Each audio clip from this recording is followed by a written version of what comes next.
मानस की समस्याओं को दूर करने के लिए जब कोई आम जन पीड़ित होता है तो उसके पास में दो ही प्लेटफार्म होते हैं, विधिक रूप से और सामाजिक रूप से।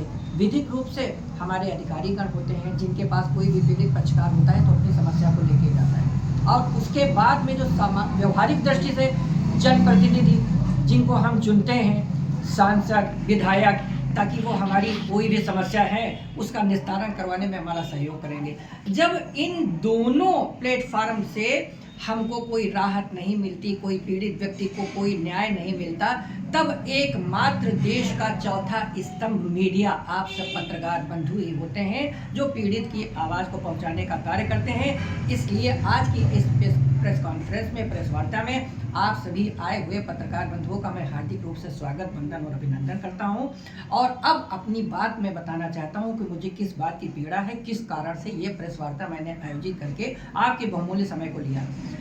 SIR फार्म की प्रक्रिया पूरे देश में सुचारू रूप से चली, जिसमें बतौर जिम्मेदार नागरिक मैंने भाग लेते हुए अपने फार्म को, परिवार के 11 फार्मों को BLO महोदय मनोज मिश्रा को मैंने 11 फार्म जमा करे, जिसकी रिसीविंग के बतौर जो BLO महोदय अपना एक रजिस्टर तैयार करते हैं जिसमें वो लिखते हैं इतने फार्म मुझे प्राप्त हो चुके हैं, उनकी ही हस्तलेखन में, उनकी हैंड राइटिंग में लिखा हुआ है कि समस्त फार्म प्राप्त हुए, सभी फार्म पूर्ण रूपेण स्पष्ट रूपेण भरे हुए हैं। ठीक, अब जब ये फार्म प्राप्त हो गए, भरे हुए तो एक समय के बाद जब एक सूची आती है, उस सूची में हमारा और हमारे परिवार के किसी भी व्यक्ति का नाम नहीं होता है।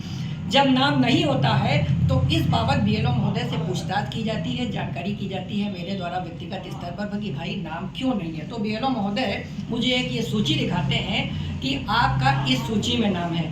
किस प्रकार की सूची है ये सूची? वो सूची है जिसके अंतिम कॉलम में आप देखेंगे तो लिखा होता है पता न चलने योग्य या अनुपस्थित।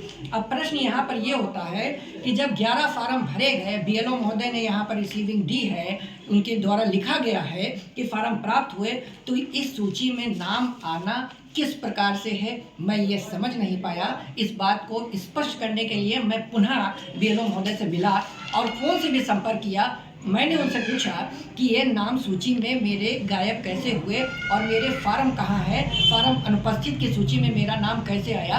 तो BLO महोदय ने कहा कि मैंने सभी फार्म तहसील सुपरवाइजर पंकज तोमर को दे दिए। इस बाबत मैंने पंकज तोमर जी से फ़ोन से संपर्क किया। जब फ़ोन से संपर्क किया तो पंकज तोमर तहसील सुपरवाइजर महोदय ने मुझे ये बताया कि भैया आपके फार्म मुझे प्राप्त ही नहीं हुए हैं, जबकि BLO महोदय बार बार यही कह रहे हैं कि फार्म प्राप्त हो चुके हैं। और फार्म प्राप्त होने का उन्होंने लिखा पढ़ी भी मुझे दिखाई, जो मैंने एक बतौर साक्ष्य मैं आपको दिखा भी चुका हूँ।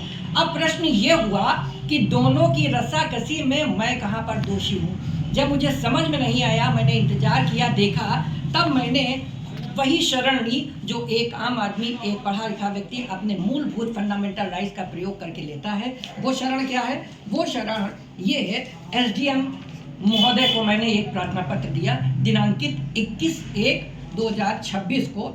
इसकी रिसीविंग भी मेरे पास है। इस प्रार्थना पत्र के बाबत मैंने केवल इतनी मांग करी कि मैंने अपने फार्म BLO मनोज मिश्रा को जमा कर दिए थे, जिसके साक्ष्य के बतौर ये एक कापी संलग्न है। और उसमें मैंने एक मांग और करी, जब मैं पीड़ित हो गया, परेशान हो गया, तो मैंने एक मांग ये करी कि इसमें जो भी जिम्मेदार हो उस व्यक्ति को वैधानिक रूप से कोई भी कृत कार्रवाई जो होती हो वो करी जाए। अब कार्रवाई के बारे में बात समझ लीजिए आप।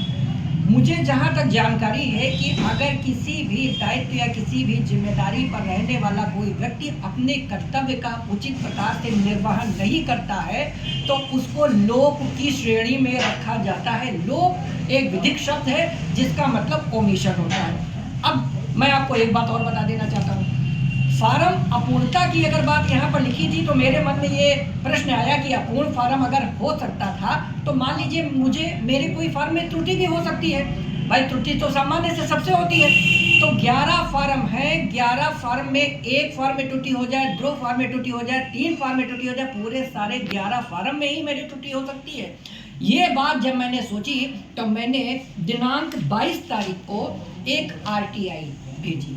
आरटीआई के माध्यम से मैंने कुछ प्रश्न किए, जिनमें पहला प्रश्न यही था कि फार्म में किस प्रकार की अपूर्णता है वो मुझे कृपया बतलाया जाए। दूसरा, अगर फार्म अपूर्ण थे तो इसमें जो फार्म सामने नहीं आए या प्रकट नहीं हुआ या दिखाए नहीं गए बीएलओ में, इसमें कौन जिम्मेदार है और वास्तव में ये जिम्मेदारी किसकी बनती है, जवाबदेही किसकी बनती है। इस प्रकार के 2-3 प्रश्नों के माध्यम से मैंने एक आरटीआई जो डाली है दिनांकित 22/1/26 को। इसका मैं आपको बता दूं 30 दिन का समय होता है, अभी इसमें समय शेष है तो इसकी चर्चा बाद में करेंगे, लेकिन इसकी भी विधिक कार्रवाई बदस्तूर जारी रहेगी। अपने इस मूलभूत अधिकार का मैं प्रयोग करता रहूँगा। अच्छा, इसके बाद मैं आपको बता देना चाहता हूँ 21/1/26 के बाद तक मेरी एप्लीकेशन पर, मेरे आवेदन पर, मेरी शिकायत पर किसी प्रकार की जब कोई कार्रवाई होती नहीं दिखी मुझे, जबकि अभी एक दिन पूर्व अपने सभासद सम्मानित महोदय श्री अनु त्रिपाठी के साथ मैं माननीय जिलाधिकारी महोदय के कार्यालय पर भी गया, लेकिन मुझे जानकारी हुई काफ़ी व्यस्त हैं क्योंकि जिले की वो आला अधिकारी हैं, उनके पास बहुत सी जिम्मेदारी होती हैं और सुनने में आया मंत्री महोदय भी आज आ रहे थे, तो इस कारण से उनसे संपर्क ना हो पाया, लेकिन मैंने द्वारा प्रयास किया गया। तब मैंने एक 31/1/26 को माननीय राज्य निर्वाचन आयुक्त को भी एक अपना प्रार्थना पत्र दिया, जहां पर मैंने पीड़ित और परेशान होकर, मानसिक रूप से शोषित होकर केवल इतनी बात कही कि अगर हमारे फार्म गायब हैं तो वो कहाँ हैं, इसका जिम्मेदार कौन है, और जो भी दोषी हैं उसको तत्काल रूप से वैधानिक कार्रवाई करते हुए उसकी सेवा पुस्तिका में प्रतिकूल प्रविष्टि की जाए, ऐसी मैंने मांगी। और ये मैंने मांग काफ़ी विवश होकर की, जब मेरे द्वारा किसी भी कार्रवाई का कोई भी समुचित रूप से निस्तारण नहीं हो रहा है। और ये न केवल मेरी समस्या है, ये समस्या भारतवर्ष में कहाँ कहाँ है ये तो नहीं मुझे पता, लेकिन टीवी के माध्यम से, न्यूज़ के माध्यम से मुझे जानकारी होती रहती है कि यह समस्या चल रही है।